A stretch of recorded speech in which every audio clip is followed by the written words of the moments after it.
very quickly to something that you've popped off on and gone a little viral on this week, which is this Epstein case and Cash and Dan coming forward and saying quite a bit. And I like the strategy here.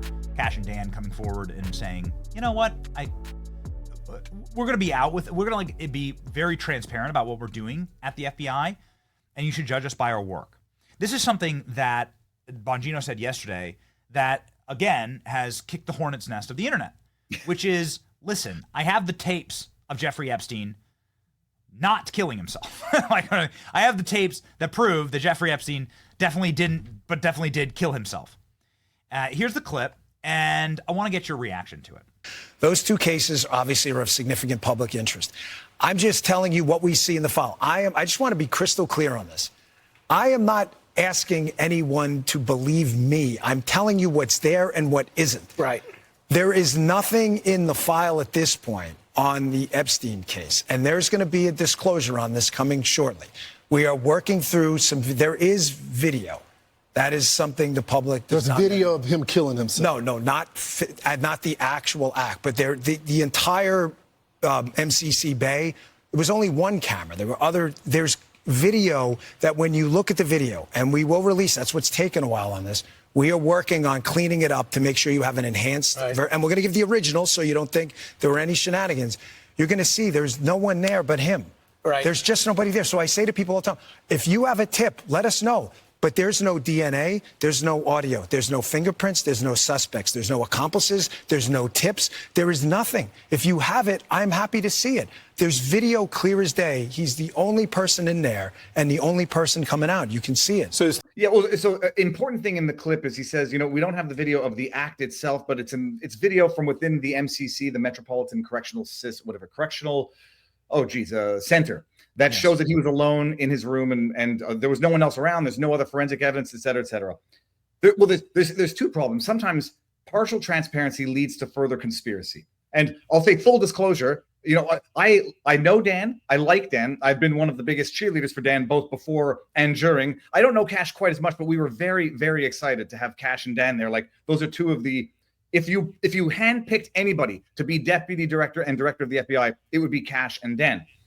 The problem is when you put out some information, it's gonna further other conspiracy theories. The question is, I've had the subsidiary theory, like, okay, if Epstein did it by his own hand, and when Dan comes out and says, look, I've got video, not of him doing the deed, but showing that he was alone, there was no one else there, and no one else could have done it, that's part of the conspiracy that a lot of people subscribe to, that Epstein was allowed to kill himself. How do you have the most wanted, the most politically relevant perpetrator in America at the time left alone 2 weeks after suicide watch with extra bed linens in his cell to take his own life, when you are there to make sure that he doesn't take his own life? So yes. It's nice. I appreciate that. People are going to also be a little skeptical that there's video now, when we were told by the last administration that cameras malfunctioned and auto-deleted whatever evidence they had. So it will always raise more questions.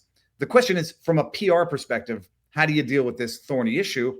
The other thing that I'm realizing now watching Dan is, he comes out and says, look, if any of you have any additional information, send it my way. We'll look into it, almost begging for an excuse to reopen whatever investigation he inherited from the previous corrupt FBI/administration. But taking Dan at his word, there's video that shows Epstein was left alone in his cell. There was no one else around.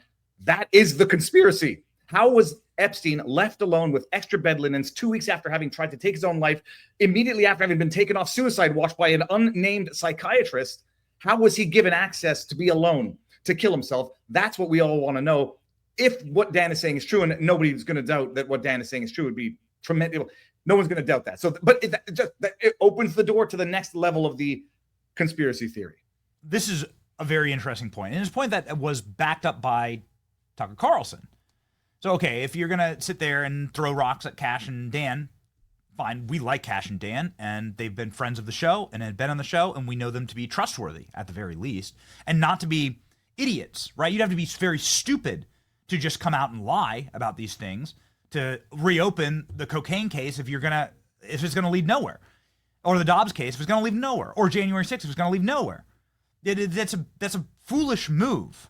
To just reopen that stuff, it will make you look dumb. And I don't think that they're dumb people. I know them to not be dumb people. Tucker Carlson, back in 2022, went and did this investigation and said nobody went inside or outside of the block, level 9 of the Metropolitan Detention Center, where Jeffrey Epstein was kept.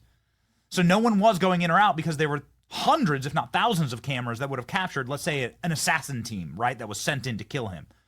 So that Hillary Clinton walking in a pantsuit and 2-inch heels, cackling with a noose around, dragging on the ground, that we don't have on camera.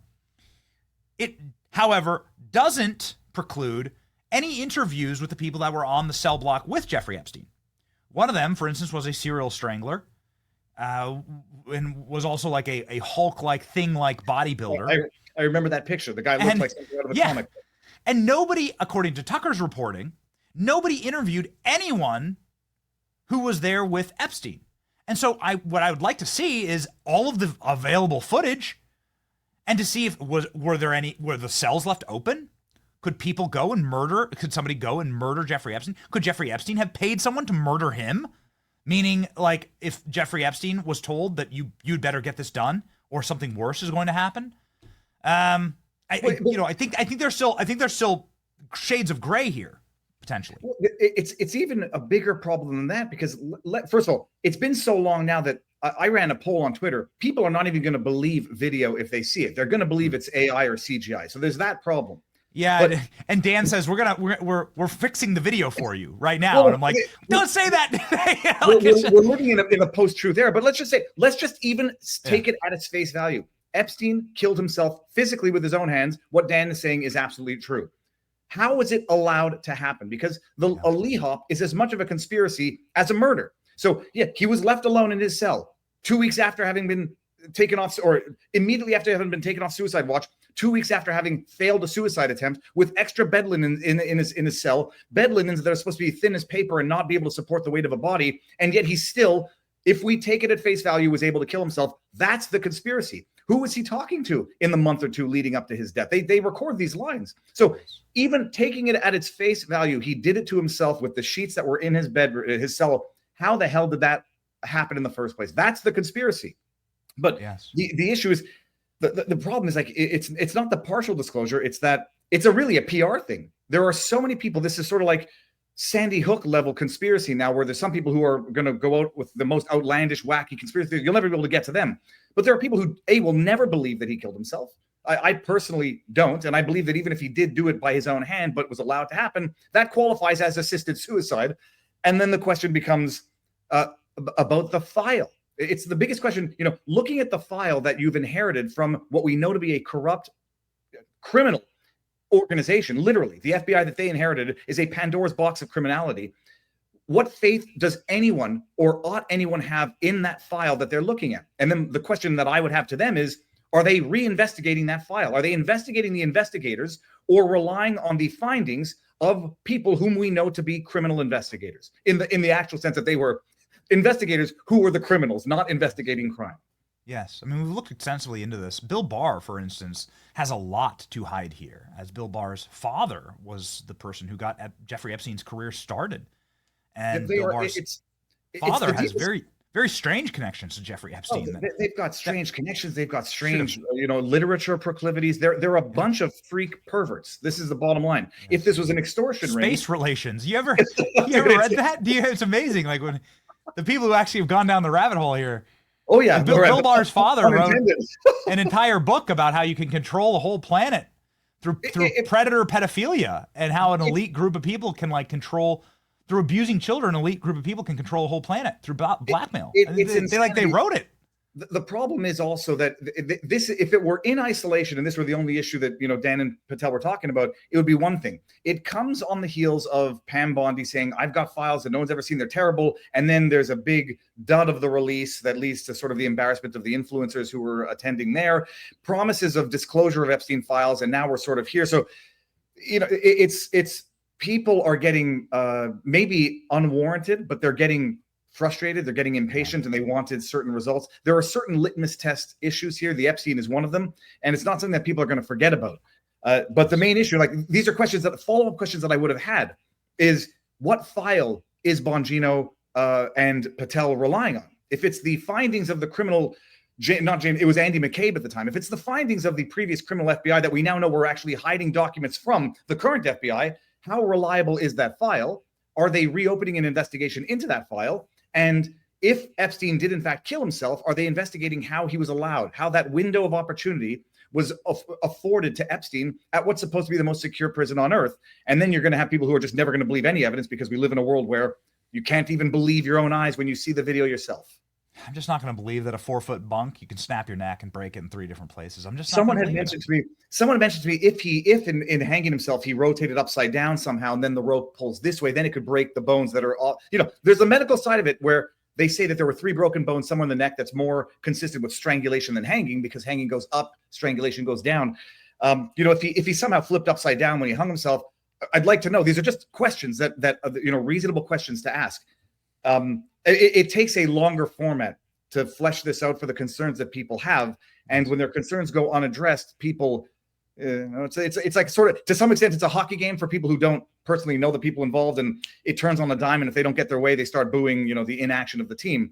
So the window of opportunity for results and the window of opportunity for answers that quell concerns as opposed to raise more questions, it's not an infinite open window, but we're dealing with people who I firmly believe stepped into this FBI and are blown away by the abject corruption of the institution itself, setting aside the dark nastiness of what they actually have to investigate on a day-to-day basis. So in conclusion here, I just want to step back and say Cash and Dan have done, I think, good work in trying to present a roadmap for what they're going after. Russiagate and the cover-up there, we're already starting to see small disclosures on that, like Nell Orr, Bruce Orr lying under oath to the Senate. We're seeing, obviously, Dan Bongino say, I'm going to go after January 6th, the pipe bomber. I'm going to go after cocaine at the White House. I'm going to go after the leaks, illegal leaks from the Supreme Court that was intended to get Supreme Court justices killed and change the rulings of the court. I think those are all really, really good. How damaged is the FBI? How unfixable is this, Viva? Meaning, to just trying to dovetail to hook into your last point. Like, will people ever believe it, right? Like, will people believe it even if Cash or Dan come out with it? That's the biggest problem in all of this, and that's what would have been one of my follow-up questions to Patel when he did it was either the Bartiromo or the Brett Baier. How fixable is the FBI? Cash seems to have a lot of faith in the rank and file. I don't think Americans as a whole have faith in the rank and file. They see them as being the ones who are doing the dirty work for the corrupt elites. The rank and file, the Kevin Kleinsmiths who falsified documents and submitted to a FISA court. Nobody has any faith in the institutions as a whole.